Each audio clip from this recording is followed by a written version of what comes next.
Então, vamos pensar um pouquinho sobre os desafios cotidianos do ser autista, né? Começando com quem é a pessoa com transtorno do espectro autista, né? Quem é esse indivíduo? A primeira vez que se falou na palavra autista, né, em 1911, o pesquisador Eugen Bleuler, ele associou o autismo a um sintoma dos esquizofrênicos, né? Naquele período se conhecia e se estava estudando bastante a esquizofrenia, e um modo diferente de ser, né, de algumas pessoas esquizofrênicas foi caracterizado como um sintoma. Somente em 1944, né, um outro pesquisador, o Leo Kanner, em 1943, ele investigou pessoas autistas e definiu que o autismo não era a esquizofrenia, né, que era uma condição específica, que tinha características relacionadas a problemas de linguagem, de comunicação e comportamentos. Ainda que na metade do século passado já se tenham desenvolvido muitos estudos sobre autismo, somente recentemente que a gente começou a difundir na sociedade o que é o autismo, né? Mas essa palavra, ainda que no Manual Estatístico e Diagnóstico de Transtornos Mentais da Associação de Psiquiatria Americana, o autismo seja denominado no espectro, né? Transtorno do espectro autista, porque se percebeu a variabilidade, a diversidade de pessoas autistas que existem no mundo, né? Um autista é muito diferente do outro autista, então cada autista é um ser singular. A gente precisa pensar quem é essa pessoa. A primeira caracterização que eu coloquei ali no slide, né, pessoa neurodiversa. O autista é uma pessoa diferente, mas é diferente como cada um de nós, né? Em algum momento do desenvolvimento do seu sistema neuronal, houveram mudanças, né? Houve algum tipo de impacto, né? Estudos mostram que provavelmente a maioria das pessoas autistas já tem uma predisposição a desenvolver o autismo. Também existem estudos que relacionam o autismo a influências ambientais, né? Sofrimento do feto, problemas no parto. O que interessa é que em algum momento houve um desenvolvimento diferente do cérebro dessa pessoa. Né? O que é que esse desenvolvimento diferenciado do cérebro ocasionou com relação ao comportamento e ao modo de vida do indivíduo, né? Pessoas autistas, de modo geral, elas têm problemas de linguagem e comunicação. Muitos autistas, eles não conseguem, inclusive, no decorrer de sua vida, desenvolver a fala, né? Um dos maiores motivos que os pais de autistas procuram um especialista é justamente porque a criança demora a falar, ou aprende a falar e regride na fala, né? Ou fala muito pouco. Então, esse problema de comunicação na linguagem são os primeiros traços, né? Temos também uma modificação no comportamento da criança, né? A criança começa a apresentar interesses por coisas muito específicas e se apega a esses interesses, né? Começa a desenvolver comportamentos que nós chamamos de atípicos, né? Que são comportamentos fora do padrão, que são denominados comportamentos estereotipados, né? Movimentos repetitivos de alguma forma, ou movimentos pendulares, ou movimentos com as mãos, né? Que existem explicações por trás desses movimentos, né? Geralmente, a maioria das pessoas não sabe, mas os movimentos estereotipados, manifestados pelas pessoas autistas, geralmente são referentes ao estresse, né?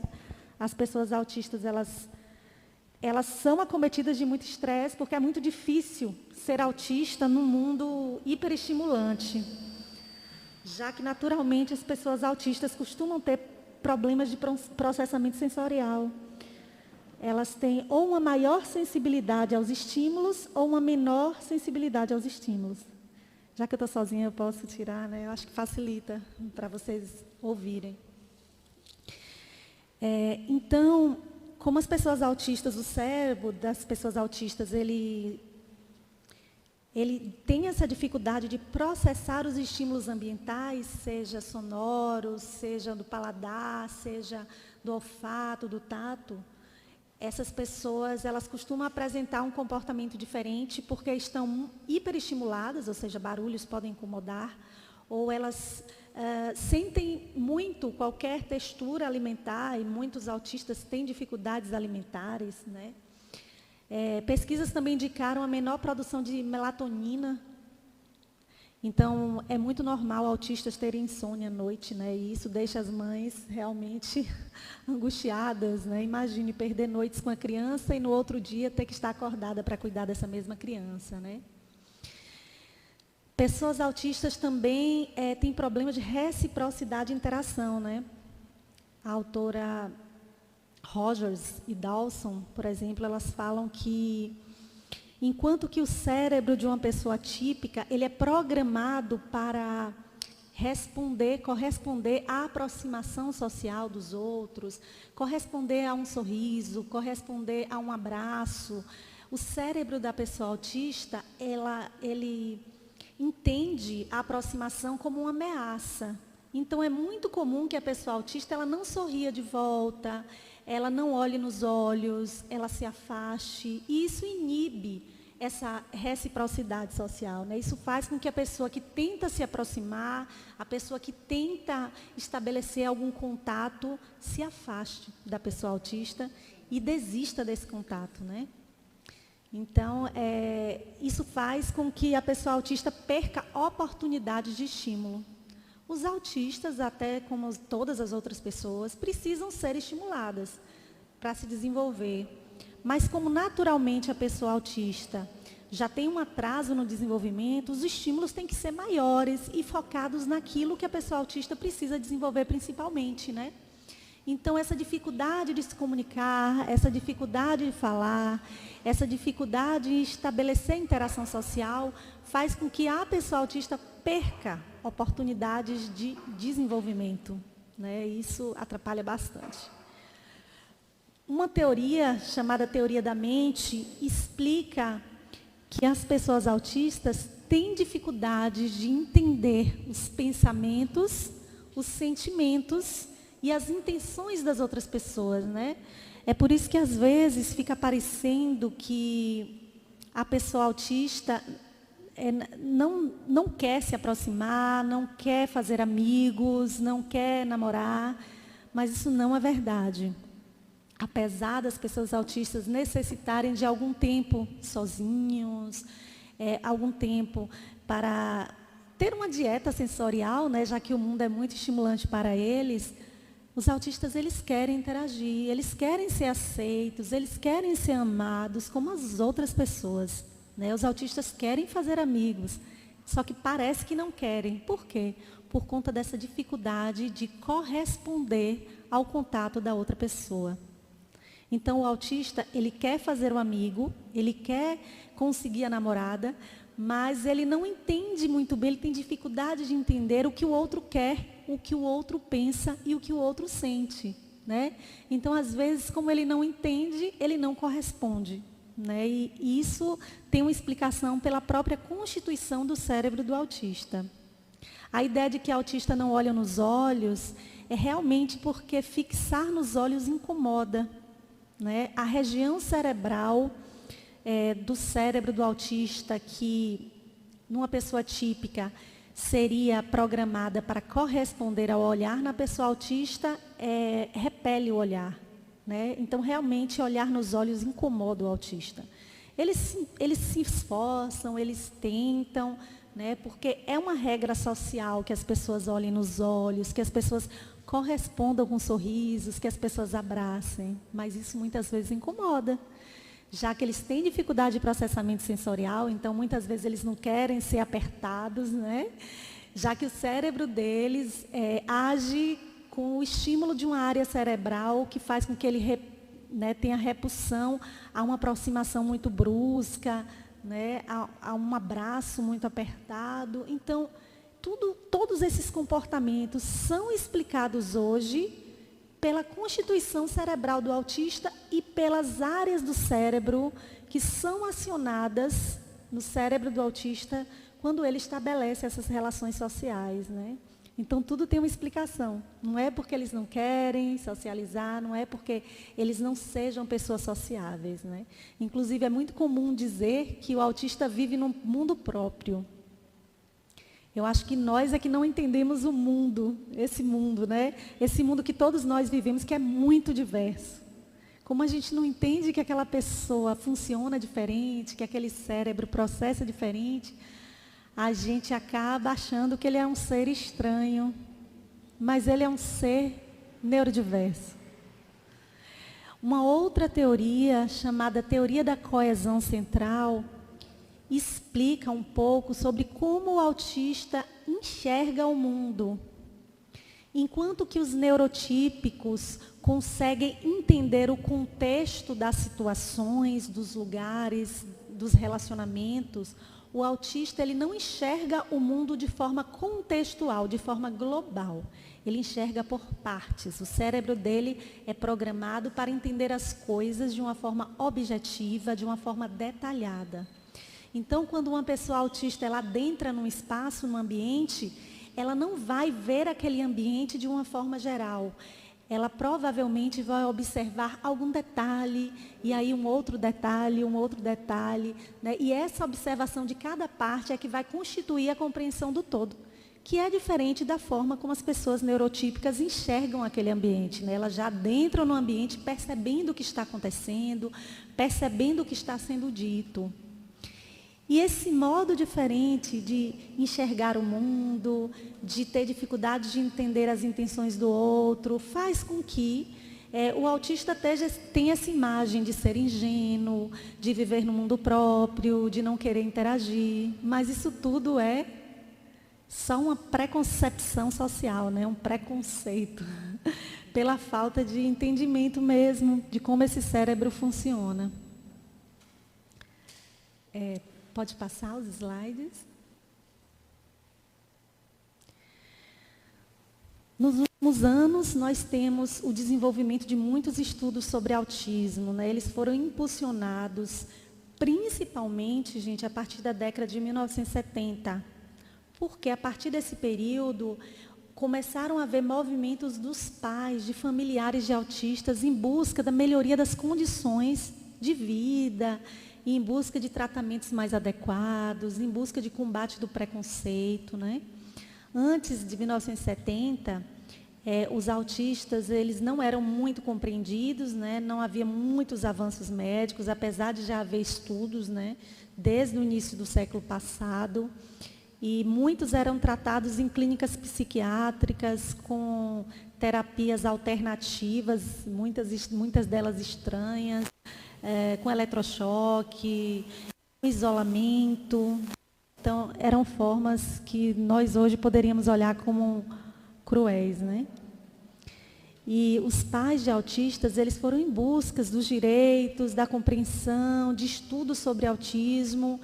E por conta desses movimentos, e também o desenvolvimento tecnológico, o desenvolvimento dos estudos, dos aparelhos de ressonância magnética, né, dos aparelhos de leitura de imagens, né?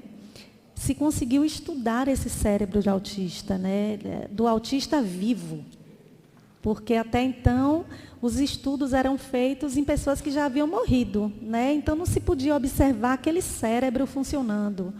Nós temos uma doutora autista, que é a Temple Grandin, que ela contribuiu muito nesses estudos. Ela se colocou como cobaia nesses estudos de ressonância magnética funcional, né, em que mapeavam o cérebro dela e mostravam imagens, e aí esse cérebro era ativado, e aí os pesquisadores começaram a observar quais áreas do cérebro eram ativadas diante de cada imagem, diante de cada situação. Então, por conta desses movimentos de paz, por conta dessa busca dos pesquisadores, por conta do desenvolvimento dos aparelhos, das tecnologias, dos aparelhos de imagem, a gente teve muitos avanços na compreensão do que é o autismo. E esses avanços se refletiram nos manuais que classificam as doenças em todo o mundo, né? Então, tivemos esses avanços expressos no CID, que é o Sistema de Classificação Internacional de Doenças. Hoje, o CID vigente, o CID-10, está ultrapassado, né? Lá o autismo ainda é classificado como transtorno de desenvolvimento global, mas o documento da Associação de Psiquiatria Americana, o DSM-5, já está bem avançado, né? Já entende o autismo dentro de um espectro. Lá ele é classificado como transtorno do espectro autista, como todos nós conhecemos, né, que é a forma mais adequada de nos referirmos ao autismo, já que um autista é muito diferente do outro, apresenta comportamentos diferentes.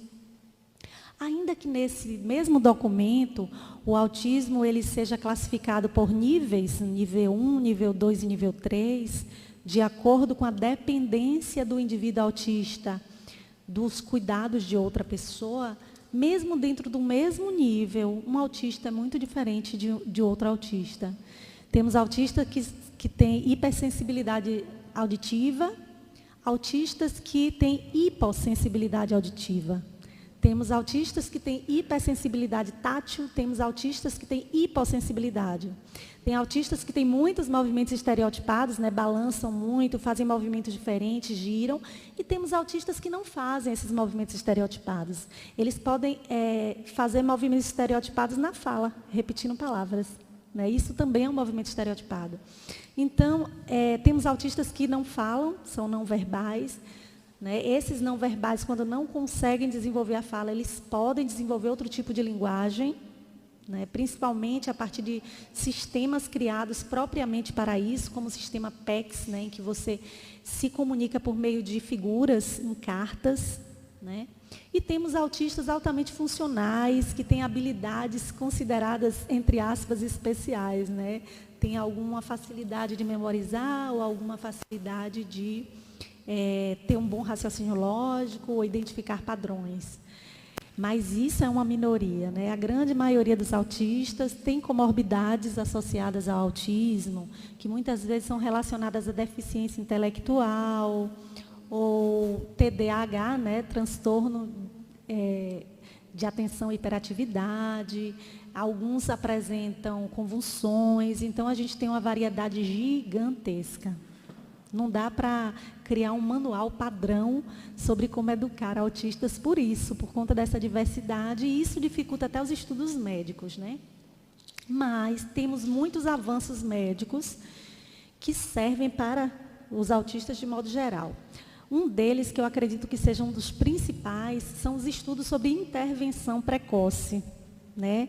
A gente já sabe que o autista, ele nasce autista e morre autista, né? Autismo não é uma doença, então não tem cura, mas aquela pessoa autista, ela tem como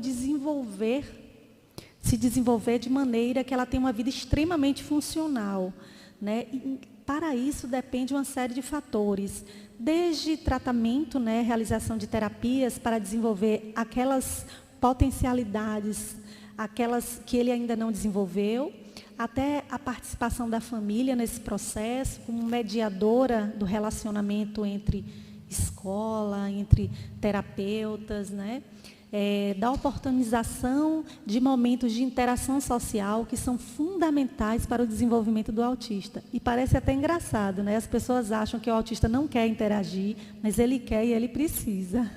Os estudos mostram que a interação social favorece o desenvolvimento da linguagem. Favorece o aprendizado de metáforas, né, que os autistas têm dificuldade de entender, favorece a ampliação do vocabulário, favorece a compreensão e o aprendizado da leitura de emoções do outro e da representação dessas emoções. Muitas mães podem observar fotos de seus filhos autistas bem pequenos. Observem o sorriso. O sorriso deles não é largo, é um sorriso um pouco estranho, né? Um sorriso meio quadrado. Por quê? Porque os autistas não nascem sabendo essas coisas. E como eles têm dificuldade de imitar, e as crianças aprendem muito por imitação, eles acabam apresentando esses comportamentos diferentes. Mas tudo pode ser aprendido, gente. A aprendizagem é uma bênção que nos foi dada, né? A educação. E ele pode aprender a sorrir, ele pode aprender a identificar quando o outro está triste, né? E aprender que ele tem que ser um pouco solidário, ele pode aprender a fazer todas as coisas que vocês imaginarem. A gente tem que acreditar no potencial deles, parar de focar na deficiência e começar a observar o potencial, né? Também temos nos últimos anos o aumento da visibilidade social do autismo, né? A gente está ouvindo mais sobre autismo, sobre autista, nas mídias, nas redes sociais, né? Temos também a lei que instituiu a Política Nacional de Proteção aos Direitos da Pessoa com Transtorno do Espectro Autista, né? Que é essa 12.764, de 2012. O Estatuto da Pessoa com Deficiência, que, na verdade, é a Lei Brasileira de Inclusão da Pessoa com Deficiência, que já contempla os autistas, né? Que é bem atual, de 2015. Então, tudo isso são avanços. Pode passar. Gente, e como é a presença do transtorno na família? Eu não digo do indivíduo, porque o indivíduo autista, ele é mais do que autista. Ele é uma pessoa integral. Ele é uma pessoa que ama, é uma pessoa que quer ter amigos, é uma pessoa que quer socializar, que quer estudar, né? Que quer ter um futuro. Mas a presença do transtorno. Qual é o impacto que o transtorno do espectro autista traz nas famílias, né? Primeiro, como o autismo não é bem compreendido, há um preconceito social, as famílias não querem que seus filhos sejam autistas. Então, inicialmente, ainda que se perceba algumas características do transtorno, é muito comum que os pais atrasem o processo de busca do diagnóstico, que eles neguem. Então, essa negação é uma coisa que acontece muito. Mesmo quando essa família consegue encontrar os especialistas, conseguem o laudo diagnóstico, é muito comum que elas neguem. Não, meu filho não é autista. Quem pode diagnosticar o autismo? Não é psicólogo, gente. Não é qualquer médico. São neuropediatras, se a criança for pequena, neuropediatras, psiquiatras infantis, ou, se o autista ele não for uma criança pequena, um psiquiatra que entenda de autismo. É claro que todos os psiquiatras, quando se formam, eles já ouviram falar de autismo, mas tem alguns especialistas que eles se interessam mais e têm mais facilidade de identificar o transtorno. Já que o transtorno ele impacta de uma maneira muito diferente de pessoa para pessoa, às vezes é difícil identificar quando o autismo ele tem um nível leve, né?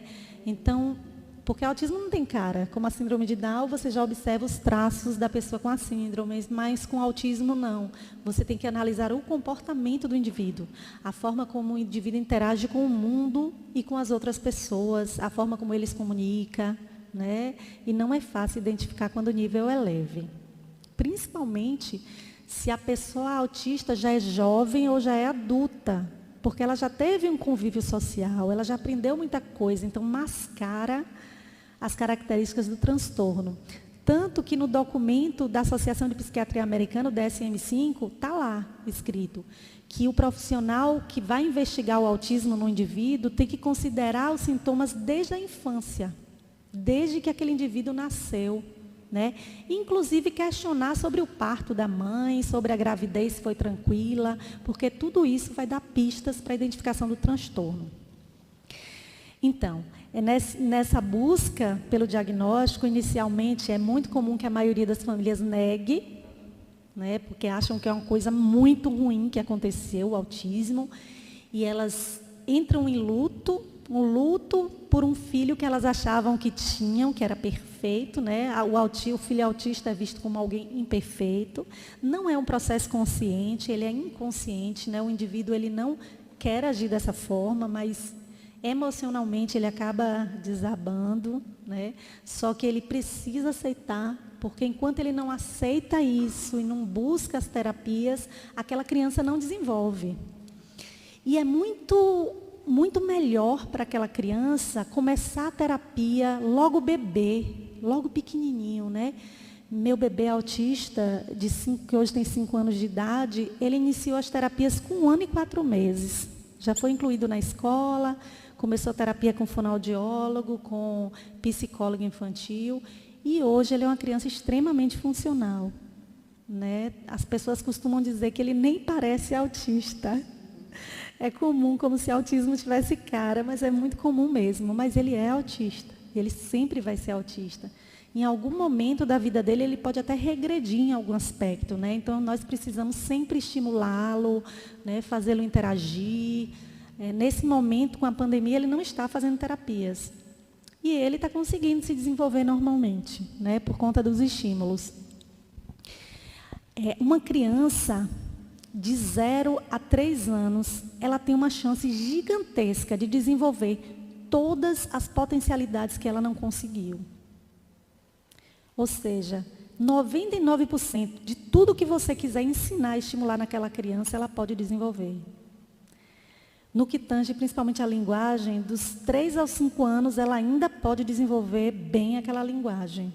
Só que essa oportunidade vai diminuindo. A partir dos 8 anos, a tendência a se desenvolver, a oportunidade já vai ficando bem menor. Depois dos 11 anos, já diminuiu drasticamente, ele já perdeu a maior parte das oportunidades. E aí, no decorrer da vida daquele indivíduo, ele ainda pode desenvolver, mas de forma mais lenta. Então, vai precisar de mais estímulo, de mais terapias, de mais persistência, né? Então, uma gama gigantesca de estudos mostram que quanto mais nova a criança, mais ela pode se desenvolver. Mas ainda existem aqueles estudos que mostram, que apontam que mesmo o adulto, né, ele tem possibilidade de desenvolver em alguns aspectos, principalmente se ele tiver uma vida saudável, uma alimentação saudável, um bom sono, praticar exercício, praticar meditação, né, uma coisa que a gente não tem o hábito, mas estudos já mostram os benefícios da meditação, não só para os autistas, mas para todas as pessoas. E, além de todo esse problema no diagnóstico, né, essa corrida aí pelo diagnóstico, as famílias de autistas enfrentam muitas outras coisas, né? O afastamento de amigos, a negação de outros familiares, né? Principalmente é normal que as mães, elas identifiquem o transtorno no filho e outros familiares começam a dizer, você está louca, está vendo coisas. Na nossa família, a criança começa a falar tarde mesmo. Isso não é bom, gente. É melhor que você esteja atenta mesmo, que você procure os profissionais o quanto antes, porque você vai favorecer o seu filho. E é isso que precisa ser feito, né? Os pais também precisam buscar entender sobre autismo para poder ajudar suas crianças.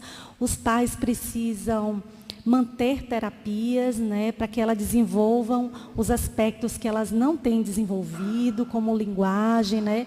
Principalmente o quê? Fonoaudiólogo, terapeuta ocupacional e um psicólogo, né? O papel do psicólogo é muito importante. A inclusão escolar, né? Vários estudos, eu até coloquei alguns ali no slide, né? De Oliveira, Ângelo Streichen, de Ponce Abrão, de Santos et al. Isso, estudos novos que ocorreram no Brasil, mostram sobre o quanto a inclusão escolar favorece no desenvolvimento da pessoa autista. Uma mãe recentemente me perguntou, Gisele, o que é que eu faço agora? Meu filho é autista. Eu procuro uma escola especial? Não procure uma escola especial. Corre para a escola regular. Procure uma escola regular que já tenha uma trajetória de tentar ser inclusiva, né? Porque é um processo muito complexo. Então, busque essa escola, porque ela vai ser melhor para o seu filho. Se for uma criança muito comprometida pelo transtorno, você pode buscar um auxílio extra, né? Sim, se for necessário participar de uma sala de recursos multifuncionais, se for necessário complementar com uma sala de aula especial, mas a inclusão escolar ainda é a melhor solução, né? Essa família sofre com esses desafios. Outras pesquisas, como a de Grasso, a de Harvard, a de OI, inclusive feitas em outros países, em diferentes países, mostram que as famílias de pessoas autistas são as famílias que sofrem maior estresse quando a gente for comparar com famílias que têm pessoas com outras deficiências. Estresse maior até do que em famílias que têm crianças com deficiência intelectual, com síndrome de Down, né? Por quê? Porque o autismo acomete no comportamento do indivíduo. E isso causa um estresse gigantesco para o próprio indivíduo e para a família dele, né? Se incide no sono, se incide na alimentação, se incide na interação social. Imaginem o quanto isso abala a família. E essa pessoa geralmente vai precisar de mais cuidados. Então, os irmãos, eles ficam de lado, né? A mãe, ela acaba tendo que direcionar suas energias para a pessoa autista. E aí nós temos estudos que mostram também o maior índice de depressão em famílias de pessoas autistas e entre irmãos de autistas, porque eles, de uma certa maneira, ficam abandonados, né? A gente precisa prestar atenção nessas coisas. Então, é desafiante ser irmão de autista, estar na família, ser autista. Diante de todas essas pesquisas, de todas essas constatações, como é importante a gente acolher o autista e sua família. Como é importante políticas públicas que enxerguem todas essas dificuldades, todos esses desafios, que invistam na inclusão desse autista na escola, que busquem auxiliar essa família na obtenção dos tratamentos, né? É um transtorno muito sério, né? Que impacta de forma muito forte nas famílias. Tem estudos também que falam na importância da socialização e do lazer. Como é importante para aquelas famílias reduzir o estresse a partir de atividades de lazer, né? Tem um estudo até que eu acho bem interessante que fala sobre um acampamento projetado para famílias de autistas, que foi um momento de encontro em que cada família percebeu que não está sozinha no mundo, que não enfrenta sozinha aqueles desafios, que tem outras pessoas que também enfrentam, e foram trocando ideias sobre como ajudar os seus filhos. Então, foi um estudo bem interessante, né? E, por incrível que pareça, por mais que o autismo impacte tanto nas famílias, estudos investigando a percepção dos pais sobre seus filhos autistas indicaram que a maioria dos pais dizem que seus filhos são carinhosos, inteligentes, amorosos, agradáveis, né? Então, todo esse transtorno comportamental está muito relacionado ao preconceito e ao desconhecimento, que faz com que o autista sofra tanto com os estímulos do mundo. Pode passar o slide.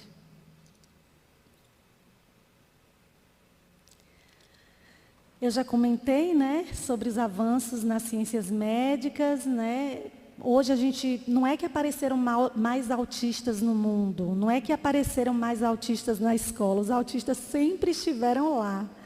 Só que com o avanço nos diagnósticos, hoje nós já conseguimos identificar as pessoas que têm o autismo de nível mais leve, né? Então hoje a gente já consegue identificar, incluir aquela criança na escola, né? Há uma maior aceitabilidade, um maior acolhimento, uma maior compreensão sobre os transtornos, né? Muitos estudos mostram as dificuldades desse pai em descobrir esse transtorno, em conseguir lidar com a luta pelo diagnóstico, a luta. Tem pais que têm que passar por 3, 4 médicos até que o transtorno seja identificado. Por isso que eu estou dizendo, quando for procurar um profissional para dar o diagnóstico para o seu filho, procure um psiquiatra, um neuropediatra que já tenha uma trajetória, né, de estudos e que já trabalhe com pessoas autistas, porque ele vai identificar mais facilmente, principalmente se o autismo de seu filho for leve. Às vezes é necessário alguns meses de acompanhamento, às vezes o neuro ou o psiquiatra, eles pedem que um fonoaudiólogo e que um psicólogo também acompanhem e emitam relatórios, né? Já comentei aqui sobre o cérebro do autista, né? Que é diferente. Então, o autismo é um modo de ser. O indivíduo, ele tem aquelas características e ele age daquela forma por conta dessa mudança no cérebro. A família é a instituição mais importante na luta pelo desenvolvimento da pessoa autista. A família é a responsável por mediar, por levar esse autista para a escola, por conversar com o professor, por apontar quando algo não estiver bom na escola, né, quando a inclusão não tiver sido feita, procurar os profissionais responsáveis para sanar os problemas. A família é responsável por buscar os terapeutas adequados, a família é responsável por promover a socialização, por combater esse preconceito até dentro do próprio âmbito familiar, dos parentes, dos amigos, dos vizinhos, né? É muito difícil quando eu ouço de mães de autistas que amigos que eram amigos se afastaram porque descobriram que, quando ela descobriu que seu filho era autista. Isso é muito comum de acontecer. Ou então que um vizinho fez uma festinha de aniversário e não convidou a criança porque ela é autista. Isso é muito doloroso para qualquer pessoa que tenha um mínimo de sensibilidade, né? Isso é muito doloroso. A importância da inclusão social, né, da interação. Às vezes, gente, é preciso que a criança tome alguma medicação, né, para ajudar no funcionamento adequado daquele cérebro. Mas não é todo autista que precisa tomar medicação e não vai tomar medicação sem ser prescrito por um psiquiatra ou pelo neuropediatra, né? Então, em situações em que aquela criança tenha, por exemplo, transtorno de déficit de atenção e hiperatividade, né? Isso pode amplificar os desconfortos causados por mudanças de ambiente, mudança na rotina do autista, por barulhos excessivos, né? Por convivência em ambientes cheios de pessoas, né? Com muitos movimentos, né? Tudo isso já incomoda um autista. Imagine um autista que tem como comorbidade déficit de atenção e hiperatividade, né? Muito potencializado. Então, a medicação vai agir no sentido de tranquilizar um pouco esse cérebro, ou, em outros casos, estimular um pouco os cérebros, né? Se o autista ele for hipossensível. E terapias alternativas que também existem, né? Como terapias com equinoterapias, né? Alguns autistas têm algum desenvolvimento com natação, né, com atividades que não são comumente realizadas, né, mas já há estudos e muitas pessoas estão testando o uso de óleos, né, que ajudam a tranquilizar, né. Pode passar o slide. E aí vocês perguntam, né, como é que a gente faz a inclusão das pessoas autistas na escola de educação regular, né, no ensino regular? Como é que a gente faz? Primeiro, as pessoas têm que entender sobre autismo. A sociedade precisa entender e se conscientizar que a pessoa autista é uma pessoa comum, normal, como todas as outras, não tem doença, autismo não pega, quem nasce autista morre autista, né? Só que o cérebro daquela pessoa funciona diferente, então aquela pessoa capta os estímulos do mundo de uma maneira diferente e interage de uma maneira diferente. Tá? Capacitando professores, as pessoas que acompanham aquele autista na sala de aula, né? Os assistentes, os mediadores, respeitando os problemas de processamento sensorial. Se você sabe que na sua escola tem pessoas autistas do transtorno e outras não, cada estudante autista também tem as suas características como indivíduo, seus interesses, seus desejos. E fica muito mais fácil estimular uma criança a aprender e a ser incluída quando ela quer, né? Quando ela é motivada, quando ela é estimulada, quando os coleguinhas entendem que ela é uma pessoa normal e que ela está ali para ser acolhida. Investindo na interação social, coloque a sua criança autista para trabalhar em grupo. Né? Conscientize aquele grupo da importância de como ele faz parte, como ele é igual aos outros e como ele só precisa ser compreendido, respeitando essas especificidades, né? Buscando um atendente educacional especializado. Muitas vezes, aquela criança ela tem dificuldades em aprender porque não tem alguém do lado dela para estar promovendo a interação com o professor, para estar incentivando a concentração quando o autista ele fica com hiperfoco em alguma coisa na sala de aula que ele não deveria, porque ele deveria estar aprendendo. Quando estimula ele no controle motor, já que é muito comum as crianças autistas terem problemas motores, né, problema sensório-motor. Muitos estudos franceses, né, são divulgados mostrando que uma das primeiras características do transtorno está realizada a problemas sensório-motores. Tem estudos que buscam identificar o transtorno em bebês, em recém-nascidos, a partir dos movimentos corporais daquelas crianças. Propiciar educação especial e atendimento em salas de recursos, se necessário, né? No turno oposto, não retirar aquela criança da sala de aula. Aquela professora de atendimento especializado, ela não é a professora regente. Ela vai trabalhar com habilidades prévias, que vai preparar aquela criança para participar da sala de aula, para participar do convívio social, para participar do convívio familiar. Né? Ela vai estar auxiliando a família. Ela vai estar ajudando no desenvolvimento de habilidades base, de conhecimentos base, para a vivência daquele indivíduo na sociedade. E aquele mediador que está ali na sala de aula, ele também não é o professor regente. Ele vai estar sendo um assistente para ajudar aquela criança a interagir com esse mundo que é tão estimulante, a se concentrar mais, a desenvolver suas habilidades, a prestar atenção, a entender algo que o professor está explicando e ele não estava atento, ele não conseguiu entender, porque a linguagem estava muito simbólica, né? Pessoas autistas têm problemas de entender linguagem simbólica. Auxiliando a família, gente. Podemos incluir auxiliando a família. É muito comum escolas que queiram incluir a criança cobrarem muito da família. Olha, seu filho não está indo nas terapias, você tem que levar. Olha, você tem que fazer isso, isso e isso para o seu filho. É muito comum isso acontecer. Realmente, a família tem que ter esse papel, tem que exercer essa mediação. Mas é importante saber como conversar com essa família. Que o acolhimento tem que ser a primeira coisa. Porque se aquela mãe não estiver bem, aquele filho não vai ficar bem. Né? Porque a mãe que vai estar amparando, educando e cuidando daquela criança. A família precisa talvez de mais apoio da escola do que a escola do apoio da família, se a gente for medir assim. Buscando apoio de especialistas, como eu já falei, e promovendo um ensino personalizado. Você precisa conhecer o indivíduo autista para saber quais são as formas que facilitam o aprendizado dele. Tem autistas que são mais visuais, então eles vão aprender se você apresentar imagens, figuras, né?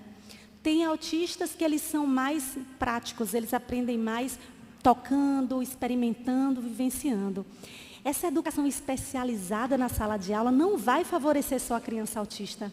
Vai favorecer todas as crianças, porque o trabalho educacional vai ser mais claro, vai ter maior investimento, vai ser mais especializado. Então, a inclusão não favorece só a pessoa com deficiência, favorece todas aquelas pessoas.